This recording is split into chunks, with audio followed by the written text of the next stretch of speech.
Hi, my name's Stephen Fitzsimon from Melbourne Real Estate.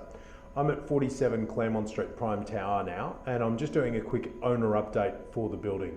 We manage a significant number of properties in here, and recently we listed a new one. I went down to the building, I was a little bit disappointed, so I thought I'd send out a report to you all in relation to the upkeep of the common areas.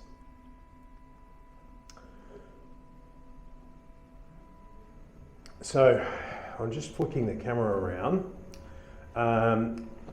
As you can see, I'm on level 15, which is where the top area is of the common end facilities. When you walk around here, notice that there's a bit of water damage that's penetrated underneath here. Now, I've recorded this to the Owners Corporation and they were unaware of this. Now, there's two things that jumps out at me there. That's disappointing that nobody's up here and reporting these type of things to the OC, but it also, I haven't spoken to the caretaker. I'm not privy to their details, and I haven't spoken to them to understand whether or not they were aware of this, but I would have assumed so, based on the fact that these areas are, I would assume, are supposed to be cleaned by the caretaker and cleaners, because it's a common area part. Now, if I open up the door, bear with me, because I'm just trying to gain access now.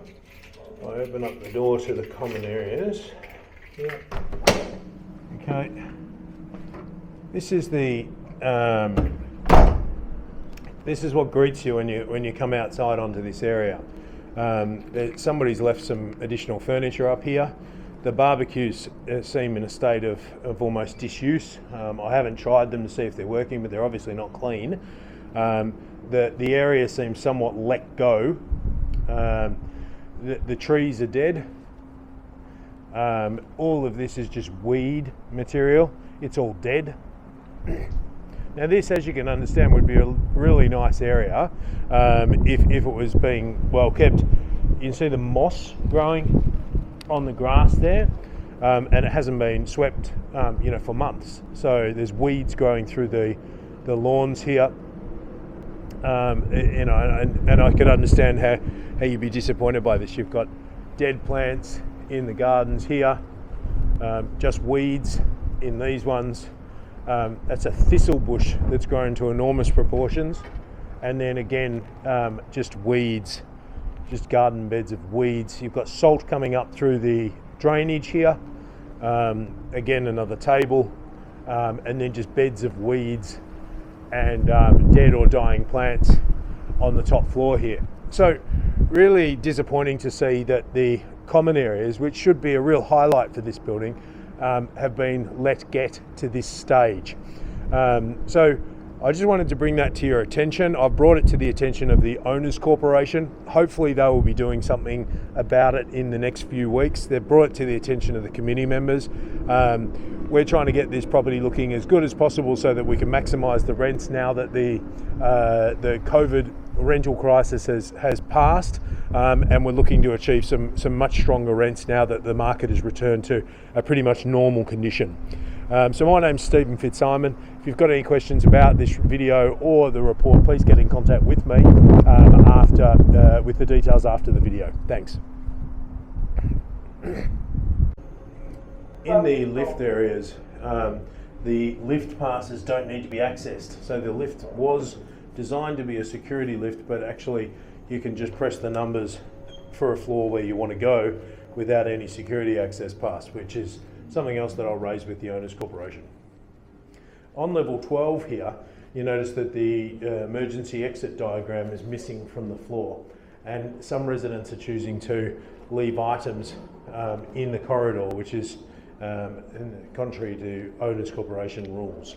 It's not a major impact, but what you generally see is some scuffing up of the walls and so forth. And again, something that I feel should be covered off on by the caretaker. So again, we'll raise this and see what their position is. There is bike storage areas at Prime Tower, so ideally they should be used. I'm in the foyer of the building now. You can see the car park. There's the letterbox areas here. There isn't a parcel facility, so unfortunately some parcels just get dumped here at the entrance to the building, which creates a few bits of problems for the residents. and sometimes you see them down the bottom here as well. The general upkeep of the common areas here is okay, in that it's looking okay. The front door has created a few problems over the time, but it is working at the moment.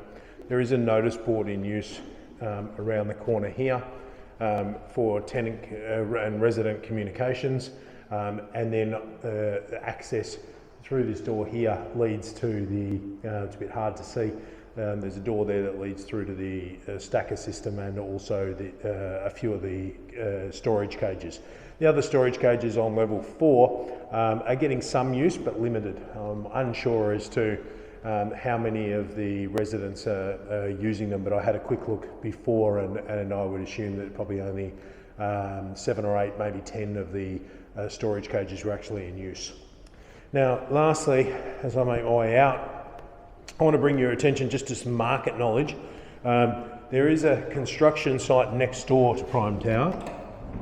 You may have received notifications from the council in relation to the permits obtained. But just as you can see up the street here, you've got 45 Claremont Street next to you. But then immediately after that is quite a significant construction site, which is just beginning. They've just demolished the buildings that were here. As you can see, you've got the train station on the other side there. This site's going to be a build-to-rent development, so all rental properties, and they'll be constructed in this spot here. There's I think it's something like 400 or 800 apartments that are being built here and a couple of towers by a firm out of the United States of America who'll be creating rental properties exclusively for rent, which is a new trend that's happening in the Melbourne market. Whilst it is close by, I don't think it'll have a significant impact on Prime Tower rental values, as the stock will be different, as it is in all of the other construction that's gone on Claremont Street. And there's a market for all of it. There's very strong rental demand now that we've come out of COVID and the rents have recovered to where they were prior to COVID. So I hope this has given you some benefit around the surrounding areas.